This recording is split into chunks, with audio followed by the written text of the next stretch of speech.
Welcome to the course of Amazon Web Services Cloud Practitioner Essentials, AWS Access Control and Management under the module Amazon Web Services Security Essentials.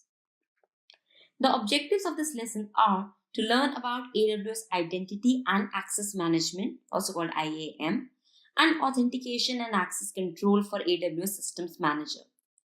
Let's talk about AWS Identity and Access Management first. It enables you to manage access to AWS services and resources securely. Using IAM, you can create and manage AWS users and groups, and use permissions to allow and deny their access to AWS resources. IAM is a feature of your AWS account offered at no additional charge. You will be charged only for the use of other AWS services by your users. The following sections provide detail on how you can use AWS Identity and Access Management and Systems Manager to help secure access to your resources. Access to AWS Systems Managers require credentials.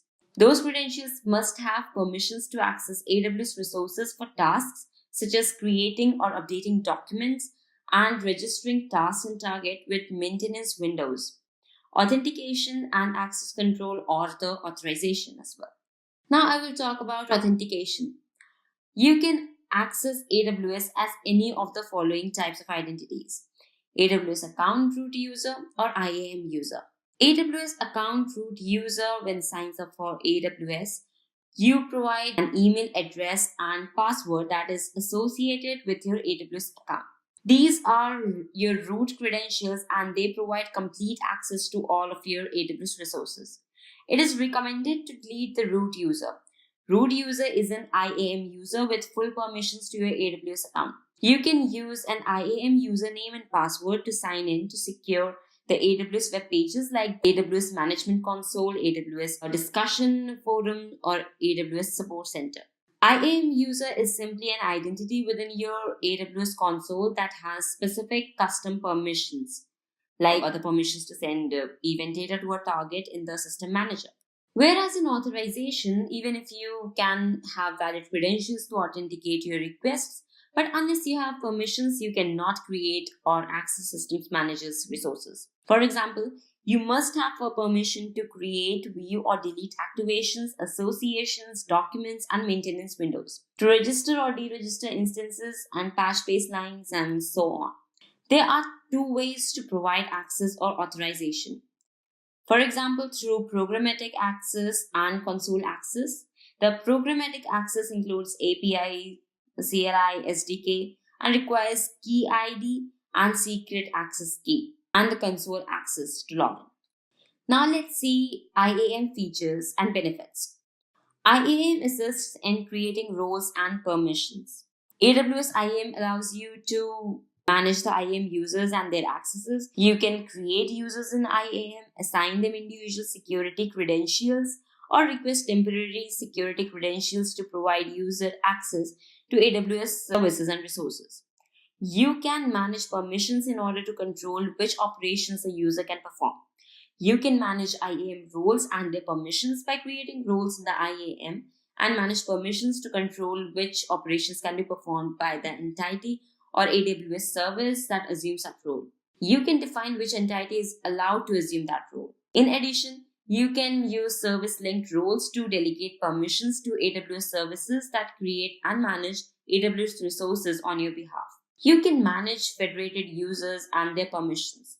It enables identity federation to allow existing users in your enterprise to access the AWS Management Console, called AWS APIs, and the access resources without the need to create an IAM user for each identity. For this demonstration, let's navigate to the AWS Management Console.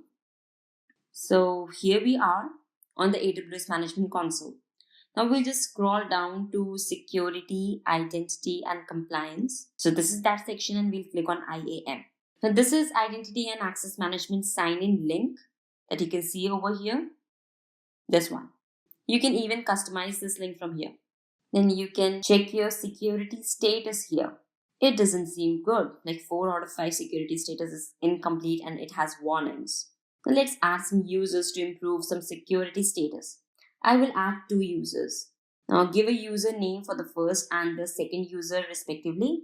Now under the access type, I will provide both the programmatic and console access types. Now the next is console password. I will choose to provide a custom password. So I just write it down over here. Now click on next. To set permissions, we need to create a group. You can click on create group and give the group name that we say. Next step is to add policy to this group. So policy is nothing but a set of rules. Either you can search the policy name or you can just scroll down through the list. Since this group is for admin, it requires administrative privileges. And I will search for admin and select the administrative access policy for this group. Now I'm clicking on create group, and in further steps we have to add tags, then we have to review and the settings, and finally add 2 users to the group. Now if we just revisit the dashboard, we can see that there are 2 more security status that have turned green. So you can see over here, right? Earlier there were 4 that were of yellow color. Now it's just 2 that are of yellow color. Now click on this manage password policy and check the boxes whichever suit your interest. I'm just clicking on these ones. Now after we are done, we have to click on apply the password policy. So it is applied now. Now revisiting the dashboard, we can see that there are 4 green check marks under the security status. Now we can create the IAM roles. It is a secure way to grant permissions to the entities that you trust actually. You can just click on this create role button over here. I will choose EC2 that will be used to create this role. Next, click on the next to set the policies for this role. Now this time we need to provide storage privilege, so I will just search for S3. And then I will just select Amazon S3 full access policy for this role, and then we'll click on next. Now just give it a role name. Okay, so I'll just write it over here. And then we'll click on create role. And yes, our role is successfully created now. Now we will discuss the IAM best practices. First is deleting AWS root account access keys. The next one is activating multi-factor authentication, which is also called MFA. The next is giving IAM user the only permissions that they require. We should not give any additional permissions because giving additional permissions may hurt, but just giving the appropriate permissions, what they require, is I think the most appropriate thing to do. Then we can use the IAM groups. Then we can use the roles for the various applications. We can also use the roles instead of sharing the credentials. And we can just rotate the credentials regularly. We can remove the unnecessary users and their credentials. We should use the policy conditions for extra security. And we can monitor the activities in the AWS account. Thank you.